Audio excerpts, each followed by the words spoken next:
like twice, but he sang Kwangwaru. And the reason why I posted that video, it was an Instagram post to direct people to the YouTube channel. So nilikuwa nimeweka pale ili kusudi watu waingie. Yani ni kama teaser. Ukitaka, kwa sababu most of my viewers kwa channel ya Mseto East Africa YouTube ni watu ambao ni wa Kenya. So my target was Kenyans. So nikaiweka pale nikasema ukitaka kujua ni wasanii gani wa Kenya ambao governor anawakubali, click the link on the bio. So labda alikuwa na uzembe wa kuingia kuangalia kwenye YouTube, but kwa wale ambao hawafahamu ni kwamba I spoke to the governor, na kitu kilichonipeleka kwa Taita Taveta actually it was talent search. Nilikuwa nimeenda kuibua vipaji vya wasanii hapa nchini Kenya. So ningependa ashuhudie ama anaitazama aweze kushuhudia what actually happened. All right, let's play that clip. Ushauri gani ambao unatoa kwanza kwa the fourth estate ambao umekwepo? Unajua kwamba ulipitia kwenye hizi njia. Unahisi kwamba kuna mapungufu gani na vitu gani ambao vinafaa kuzingatiwa ili the fourth estate, watangazaji na wanahabari na media, watangazaji kama sisi, kuweza kukuza zaidi county zetu na jamii kwa ujumla ukizingatia talanta? Nafikiri mgala muwe na haki umpe. Some years ago ilikuwa vigumu sana kupata mwanamuziki kutoka mashinani kwamba wimbo wake unachezwa kwa radio au unaonyeshwa kwa TV.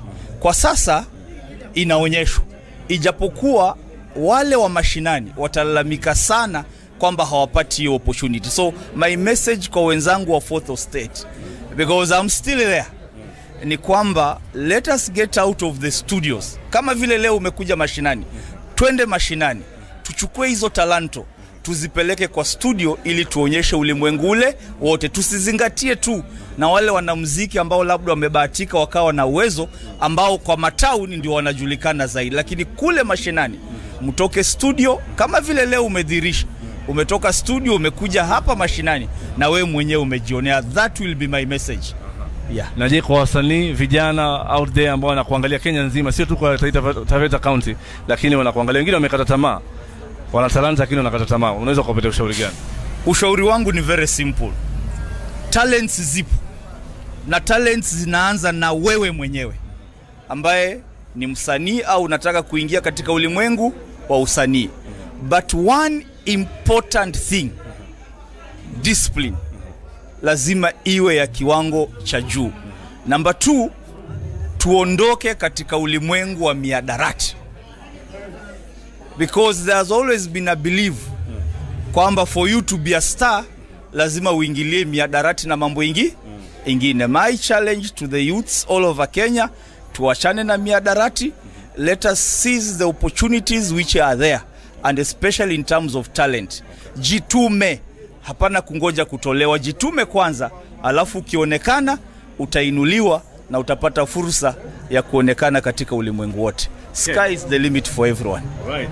Umesikia kutoka kwa Governor Granton Samboja. Naomba uchukue nafasi labda kutuambia your favorite song. Kama ambao unasikiza wakati uko nyumbani ama uko kwenye gari, favorite song, favorite artist East Africa. Tuanzie hapa Kenya nyumbani. Gospel au gani? Yote, hata secular yote, tu bora ni muziki ambao unaupenda. Najua mahali unaenda. Nipeleke. Of course Kwangwaru. Oh, unapenda Kwangwaru? I wish ningekuanga na mavumba, mkonja manoti, ni kuonge vya thamani. Mpaka mistari unaijua. Na hapa nyumbani Kenya, msanii gani ambao unamkubali? Kenya, na sitaki mtu aichukulie kiukabila.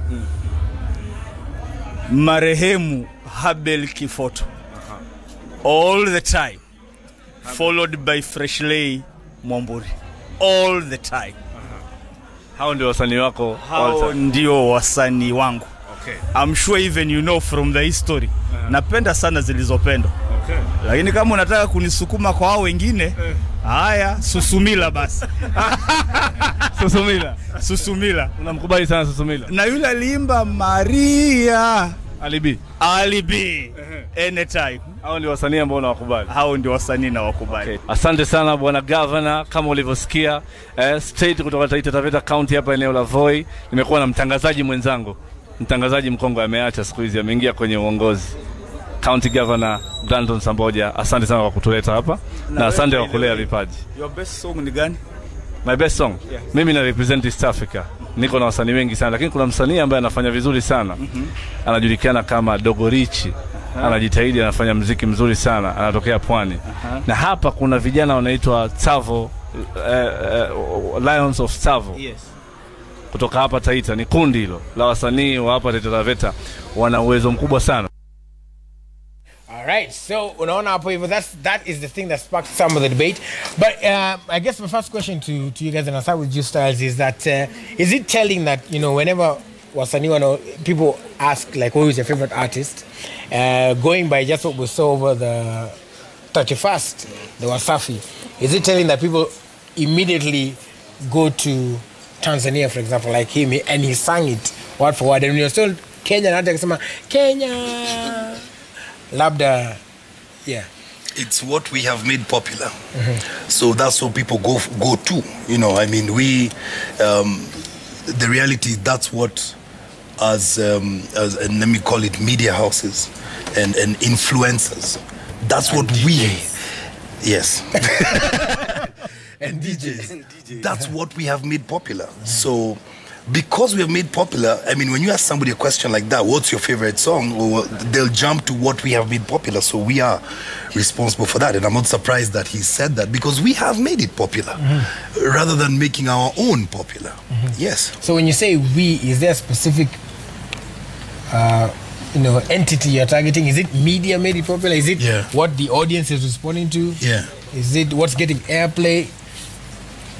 It starts with media, presenters, DJs, influencers, and then goes to the audiences, because that's the chain. You get it? That's the chain of music. It doesn't start very few unique times does it start from the ground up, but most of the time the chain starts from the top going all the way down. So if we decide to make Tanzania popular from the top, the audiences look up to us.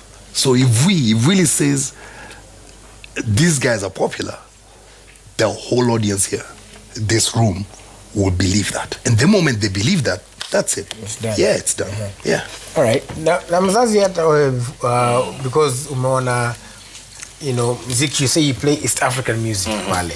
And umesikia pale hivyo kuna watu wanasema amesema kwa Ngwaru. And I believe that for Wasafi kusema tunaleta Wasafi Festival Kenya, walijua kwamba tukikuja Kenya because I mean we'll make money. You know, and they did it in Mombasa and in Nairobi na ikaja. So wewe kama, you know, you've been doing it for 13 years, what do you think mbona, you know, Tanzania, because hata hiyo time kuna watu walikuwa na complain pale wakisema kwamba sisi Kenya artists hatutaenda hata kwa hiyo gig, lakini baadaye wengine wakaenda. Yeah. I'll start by saying I'm talking about Mseto. Mseto is a brand that when it started, lengo ilikuwa ni kuweza ku unite East Africa but nurturing talent. Most of these artists ambao unaona hapa ni kwa sababu wameweza kupata malezi ya mzazi, malezi ya Mseto.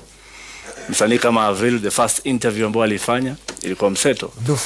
Dufla ni msanii ambaye nilimfuata, ni wengi tu nikisema niwataje. Msanii kama V6 alikuwa leo kwenye mambo Mseto, anasema kwamba the first show he ever did is a show ambayo nilimpatia. So I've always, when I started Mseto, it's because at that time many radio stations were not playing local content, and I noticed that kuna wasanii wana talent, kuna wasanii wengi ambao wanafanya vizuri lakini hawapei your platform. Nikaanzisha Mseto. At that time kulikuwa kuna show ambayo inafanya what I was doing, and that's why Mseto ikawa popular, kwa sababu tulikuwa tunaacha talent. Nimeweza kupiga hatua, nikafanya mambo mengi, nikalea vipaji vingi sana, wasanii wengi wa Kenya wamepenya kupitia kwa muziki wangu. Japokuwa azma yetu ni kuunganisha East Africa, but Mseto plays more Kenyan. People are talking about play Kenyan music. I've been doing it for so long. Nashanga, you know, this whole thing is a very good thing. I support play Kenyan music because it's something that I've been doing before. But the approach that clip, that was the wrong approach. But in as much as unasema approach ilikuwa mbaya, for things to change in many places, in industries, in countries, there needs to be a disturbance.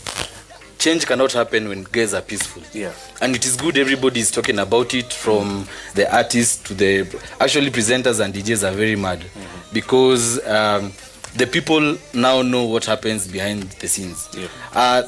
You said a very good point earlier. You started Mseto because radio was not playing local content. Local content. Yes.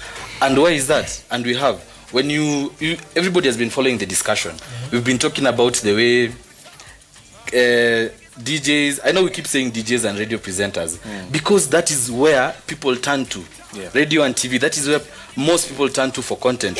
And if that content that we are producing as Kenyans is not emanated to the other people, what are we doing? It does not make sense. So we need this content to get to the people. Then the people say, iyo mziki haiwezi ama inaweza. Because a presenter and a DJ should not have the power to say this music is bad. This guy managed another group. Can I say, is it okay? Yeah, Ethic. Geuka Nikubeng. Most popular song